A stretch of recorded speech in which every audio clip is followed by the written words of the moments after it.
Am I the a-hole for screaming at my pregnant sister-in-law that she's a witch and brat? My sister-in-law, 32, is 4.5 months pregnant. Since she discovered she is, she has been making various requests, which I am not happy about. To give some context, she demands that if we go to family dinners in a restaurant, we have to avoid certain places such as kebabs or sushi. But it doesn't just stop with that. It is basically anything. We can't go to cafes because she says the smell of coffee and pastries make her sick to her stomach, and that besides that, she can't drink coffee which she used to love. She is also in my friend's group which I introduced her to, and has the same attitude around clothes. We can't go shopping anymore because she will start crying that she can't wear the clothes or that the heels won't fit her. We have told her that there must be clothes with a bigger size to complement her body now, but she says that is a waste of energy and money. In 3 weeks, it will be my 30th birthday, so I want to make it special. And since I was a child, my best friend and I's favorite food has been sushi, and we used to go out to this sushi place once a week. So, I found this restaurant who will deliver me these freshly made sushi rolls, and I have told sister-in-law today about this, so I can warn her about the potential nauseating smell that she says she hates. The moment I told her, she got very mad. She told me how selfish I was for choosing the main food that she cannot eat at the moment. I tried to explain to her that I had always planned this, and that I will also gather food specifically for her. But she did not hear me. She screamed that I was doing this on purpose, just to humiliate her like all the other times. It was then when I got very mad and screamed back in front of her whole family. We were previously alone, but after hearing her screams, people started to come. That she was being a witch since she found out she's pregnant, and that she's using it as an excuse to be a brat, and that now she's prohibited from being near my house the day of my birthday. After that, I was having none of it and went away with my husband, leaving her crying. All of this was yesterday, and since then, I have not stopped getting messages from Hub's family telling me to apologize. Because while she may have been behaving very demanding, she is pregnant and I shouldn't put through emotions like that, and that I was very cruel, especially for the sushi on my birthday thing. My husband agrees with me, but I am not sure. Maybe I have not been empathetic. But I have thought about me being pregnant and I wouldn't behave like that. Am I the a-hole? Now for the top comments. Not the a-hole. Pregnancy isn't an excuse for crappy behavior. Is it understandable why she can't have sushi? Yes. Does it mean she can dictate how you celebrate your birthday, especially when you had plans to accommodate her? Absolutely not. Not the a-hole. Also, now doctors do not forbid women from eating sushi or drinking coffee. Just make sure the sushi is fresh. And eat/drink it in moderation. Don't have it every day. Not the a-hole. Sushi is prime, and is especially nice to have on your birthday. Happy early birthday, Opie. Sister-in-law sounds entitled AF. There have been dozens of posts lately about pregnant women being extensively entitled, and it's ridiculous. I had hyperemesis for all 4 of my pregnancies. My diet and what was good was limited. Even so, the extent of my rules were no one shared my French fries. Do not steal a single fry. And my husband couldn't have hot peppers on his subs. Some of the time. He checked with me. On a good seat, I could tolerate the odor. I was hospitalized for hyperemesis and I learned to manage it after that. It was work. If someone's birthday treat was a restaurant specializing in coffee and hot peppers in a place I could not have safely gone to, I would encourage them to go, wished them happy birthday, and pleasantly said I would stay home. Because who wants to ruin someone's birthday? Tell them to knock it off. She can be a reasonable adult and go and eat something cooked. Or not go, and recognize that this is temporary, and you get to celebrate your round number birthday even if she is pregnant. Not the a-hole. Next story. Am I the a-hole for telling my daughter I don't like how she treats my husband? I am a mom of 3. My oldest daughter, Gracie, is from my first marriage who just turned 17, and I have Milo 10 and Lyric 7 with my current husband. My ex-husband and I separated days after Gracie's first birthday because he told me he wanted to see other women and wanted me to wait for him. I did not and filed for divorce. Though he always remained part of Gracie's life, he made it clear he only wanted me when it suited him. Then after the divorce, I met my current husband. Gracie was 4 before she was introduced to him, and her dad was angry when I found someone else. He hated my husband, and Gracie always knew it. I went through the courts when my ex would not stop bad-mouthing my husband to Gracie and did not leave her out of the adult issues we were having. The courts were not helpful at all and sent us to co-parenting classes. Gracie was hesitant with my husband, and she adored her dad and didn't want him to feel hurt. This is something she told a therapist when she was young. Then, when she was 8, her dad died, and it feels like ever since then there was no way my husband could be anything to her. We never expected him to be her dad, but to be someone she trusts and cares about. Gracie holds him at arm's length and doesn't treat him like a member of her family. She doesn't include him like she does extended family. An example was last March. She was spotlighted in her arts club, and she sent a group chat message to me, both sets of grandparents and her uncles and aunts, but did not include my husband. I mentioned it to my husband when I got home, and she made it home before me and still hadn't told him. I brought it up to her, and she said he wasn't on the need-to-know list for her. It hurts my husband, and I have tried to facilitate their relationship to be more, but I don't think it was enough. A couple of days ago, Gracie was saying she needed help with some engineering questions, and she wanted to go over to my brother-in-law's, sister's husband, brother's house to ask him some questions. I asked her why she had to go all that trouble when my husband could have answered the questions for her. She said it made more sense to her to ask her uncle's brother. This is when I told her I don't like how she does that, how she treats my husband like he's not there, like he's not part of the family. I told her we never ever ask her to replace her dad or to consider them the same, but she excludes him and keeps him out, and he has only ever been kind to her. I told her it's something I would like her to work on. She got mad and told me I chose to marry him. She didn't choose to have him in her life. She also said it wasn't my business what their relationship is like. I told her I'm her mom and I love her, and I'm his wife and I love him, and I just want them to get along. She's still angry at me and I'm trying to figure out if I did a wrong thing here. Am I the a-hole? I'll say no a-holes here. I think you and Gracie are both coming from genuine emotional places. Neither of you said anything trying to hurt the other. It's very natural for you to want her to have a good relationship with your husband. It's also pretty natural for her, given her life story as you present it, to not feel that close to him.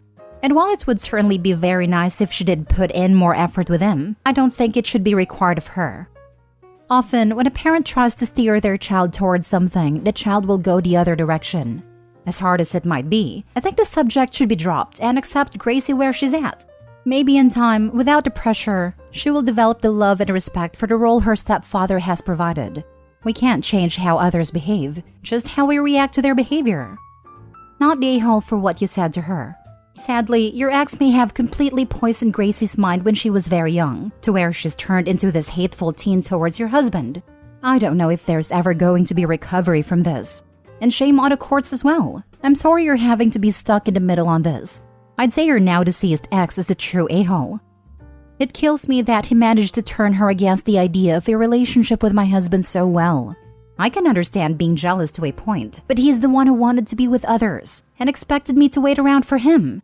He was such a selfish a-hole, and I wish I'd known that when I was married to him. Next story. Am I the a-hole for not letting my friend and his fiancée move in with me? To me, this is simple that I've done nothing wrong, but some people are saying I'm an a-hole, so I'd like the opinion of this fine sub. So I am 28 male, and my friend Tom is 29 male, and his fiancée Kat is 31 female. Recently, Tom and Kat have come into financial issues and are unable to pay for their rent. As it stands, they can either move in with Kat's parents who live roughly 2 hours away, or they can move in with me until they find another place to rent. Now, they would rather move in with me. I live alone in a 3-bedroom house, so I have the space. It would be easier for them as they can stay near our other friends and close to Tom's work. There's also a lot of parks nearby, so Kat can take her dogs for walks. That's all well and good for them. However, the idea of living with someone, let alone 2 people, does not sit well with me. I have 1 bedroom where I sleep. The other 2 bedrooms are my home office and my library. Furthermore, I love the feeling of coming home to an empty house. Everything is as I left it, and I can properly unwind. Also, living alone makes it easier to bring girls over. So, I told Tom and Kat this, and they were not happy.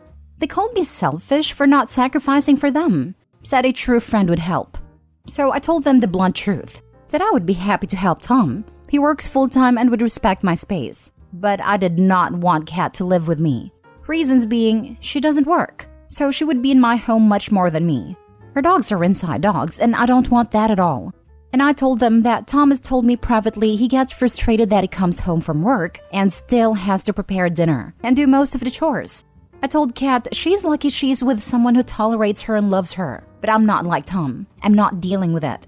Kat breaks down crying at this point and calls me evil. I apologize to Tom, but tell him he knows my stance. This happened late last year.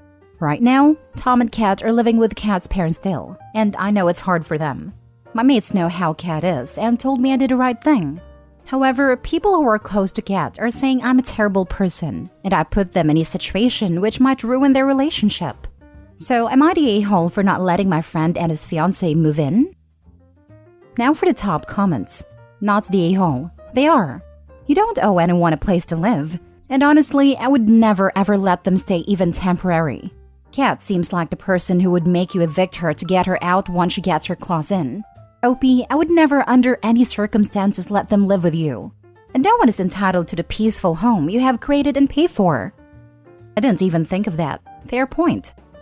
Kat would go full-on squatters' rights. Plus, move in her druggy mates in the meantime with their dogs. I mean, I saw some horrifying things that happened to people in legal Reddit. More than likely, Kat, who is jobless, would begin getting mail at a property. Once that happens, Opie would be considered her landlord, and in order to get her out, he would be in a lengthy, costly court battle. What other prospects does an adult like Kat, with no job and doesn't do chores or cook, have? Reading your comment literally made me shiver. I don't think it would have ever gotten to that point, but anything is possible, and I'm glad I'm not risking going down that path. Not the a-hole. Tom and Kat aren't looking for a place to stay for a couple of weeks in an emergency. They're looking for a long-term place to live. They got kicked out of their old place because they couldn't pay the rent. They're not magically going to be able to afford to rent a new place. Part of me thinks that's true as well, especially if they get comfortable. They're not comfy at mom's place, yet they remain. Every day they stay lets you know how long they would have been at yours. Plus, extra time once they get comfy. Easily a year. You're fine and they have a roof. Last story. Am I the a-hole for bringing the receipts when my ex had me shunned from our mutual friend group? So, my 26 female ex-boyfriend, 27 male, broke up with me a week ago. It felt sudden to me, and there was no warning it was going to happen. However, we handled it very amicably in my opinion, and he wanted to try and stay friends. I met him online through a mutual friend, and had been friends with him and the rest of the group for a few months before dating. When I went into hospital back in August, I sort of just fell away from that group of people where I couldn't be online. However, one of our mutual friends had caused a lot of drama and we both cut her out of our lives because it was very toxic. Now, in December, she reached out to me, apologized, and we started to talk slowly again. My ex-boyfriend during this whole time would message me and tell me over Discord that he hated her guts. She was an insert bad word here, and that I could talk to her but he was completely done with her.